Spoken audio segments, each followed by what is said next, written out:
Hey everybody, it's Kyle once again. Another episode of Unlocking Your Inner Strength. Missed last week with Christmas and all that going on and the flu. But I'm back.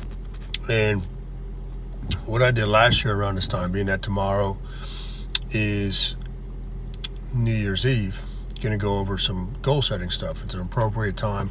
It's one of my favorite mornings of the year tomorrow. Get up early, kind of just jot down in my journal all my goals that come to mind that I've been thinking about for the year 2020, for the upcoming year. So there's a whole system I really use for setting goals. But today, I'll kind of go over the basics. And that way, tomorrow or New Year's Day, you at least put something on paper. Now, you've probably all heard of the SMART acronym when you're setting goals. The S is specific, M is measurable, A is attainable. We're going to break all these down. R is relevant. Is it relevant to you? And T is time bound. So, when you're using this acronym to set your goals, if it's too broad, right, let's say you want to make more money. Say, I want to make more money. It's your attention is going to be scattered. It's going to be very easy to get distracted. Where your attention goes, your energy flows, and results will follow.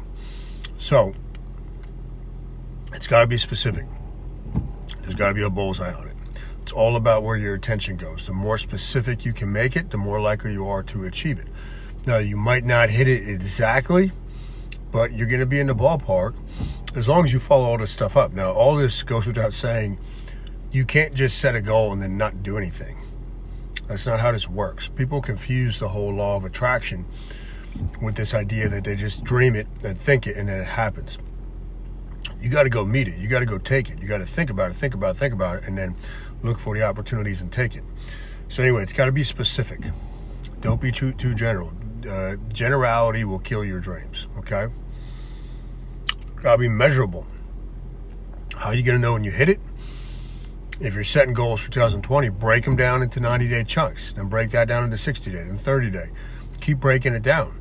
But only the things that we measure in life can we improve. Otherwise, it's just guesswork. So only the things that we can measure, can we improve. So it's got to be measurable. Have an accountability partner, too. I recommend that. Or somebody somewhere you're going to post numbers that you're going to score yourself. Remember, life is a game. In a game, you got to keep score. Life is a game that you can't win.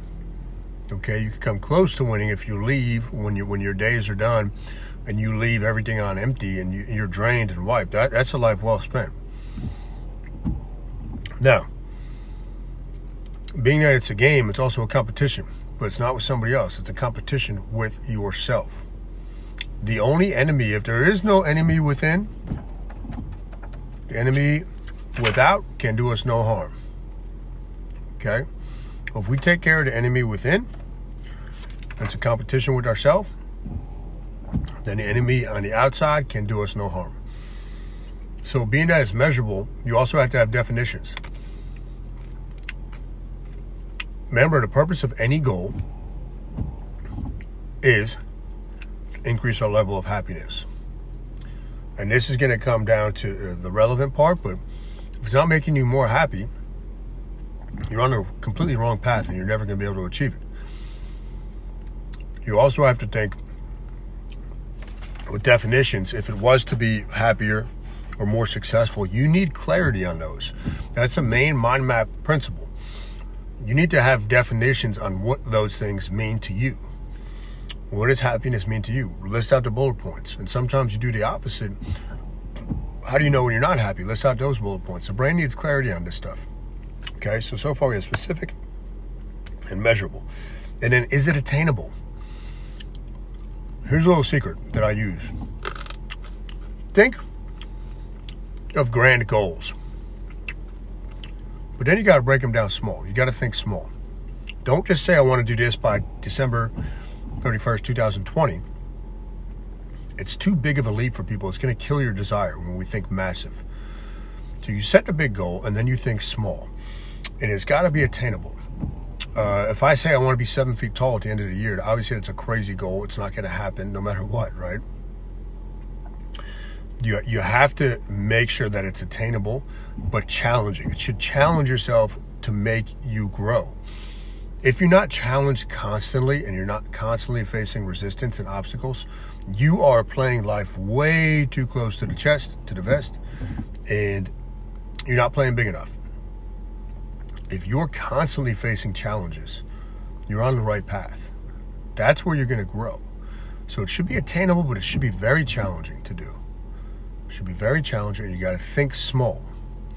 Remember when Matt Fury told me, he said, when I benched 400 a couple years ago, that was a goal of mine. He said, think back to when you first started lifting. I remember I couldn't even bench 95 pounds. If I had thought about 400 at that point, it would have been impossible. I never would have been able to get my brain around it. But day after day, week after week, year after year, slowly I built up, right? Found the right mentors, the right coaches, kept building myself up until I was able to get to that 400. So think small. Set the big goal and then think small. It's got to be relevant. That's the R in smart. It's got to be relevant to you. What's your why? If there's no relevancy behind this and you're not setting these goals, if you're just doing them like so many people because you think that's what you should do, it's better than not having any goals, but it's got to be relevant to you. It's got to serve a larger purpose. Is it that you want to impact a certain amount of people? Is it that you want to do something for your children, leave a legacy behind? But it's got to be relative and relevant to you. When you're trying to get up early in the morning, right? You need to have a why. You got to have something that drives you. Otherwise, you're going to think, freak, I'm so tired, I just want to go back to sleep. Right? So I'll give you a little tip that I've started to do with getting up, right? This time of year, it's very dark. It's hard to get going in the morning. And that can get frustrating because if you're hitting snooze, you're choosing to sleep another 8 minutes, 9 minutes, 10 minutes over your dreams. So I've got the kids' footprints tattooed on my chest. So what I've developed is sit up, tap my chest 3 times, say each kid's name, right? Because I got the 3 footprints there. Get up, go right to my window. So I have my morning stack, which is Java Stem and one of the Newell strength supplements called Gamma Mind. Boom, pop them right away. There's no going back to sleep now. Now I've anchored myself. Why am I doing all this stuff for my kids? It's a large part of it. I'm not going to let them down no matter what. Doesn't matter how dark it is, how cold it is, how tired I am and whatnot. So make it relevant though. There's got to be a bigger reason behind it. It cannot just be a numbers-based thing. Numbers is the outcome usually. That's what you call a lag indicator. That's going to happen. The lead is the process. And time bound. You got to have deadlines on this stuff. So you set it for the year, but then break it down into smaller goals. It's got to be a race against the clock, right? Your deadlines are your lifelines. Nothing ever happens without a deadline. Think about that. Think back to the history of your life. Your deadlines are your lifelines. You have to constantly set and move them in closer. Play the game, right? Play the game of life. Constantly challenge yourself. Constantly race against the clock. Work against the clock. All this type of stuff. Now, so we have SMART acronym for the goals. It's about attention, your definitions, thinking small, what's your why, and what is the deadline. And set goals. It's not too late. Even if you don't do it today or tomorrow or Wednesday on New Year's Day, set your goals. If you're listening to this a month down the road, still set them. It's better than not setting them. And lastly, I'll tell you this. Most people, their goals never make it out of their brain. They don't write them down. Now, most people that do write them down, they never look at them again. So here's another tip for you. Write them down on a note card. I was just in a coffee shop, and I constantly write my main goals on note cards because I'm losing them or I'm forgetting to take them out of my pockets. But that way I have multiple note cards with my goals written on them. And I use them as bookmarks. I keep one on the windowsill as long as I remembered it. I put it in my new pair of pants for that day. It's a constant trigger and constantly anchors me back to my goals. So anytime you get a stack of note cards, write it down all the time. Keep it on you. Very few people keep their goals written on their being. If you do, I guarantee you're much, much, much, much more likely to achieve those goals. And realize you're going to face a lot of obstacles, a lot of resistance. It's going to be a grind. Okay, so what are you doing to manage your energy and your confidence? You got to manage those things all the time. But it's not going to be easy.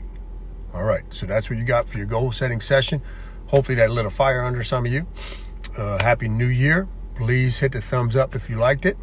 And hit the share button if there's something in here that can help somebody that you know. And if you're listening on iTunes when it comes out mid-January, please leave me a positive review. All right, thanks everybody. Peace.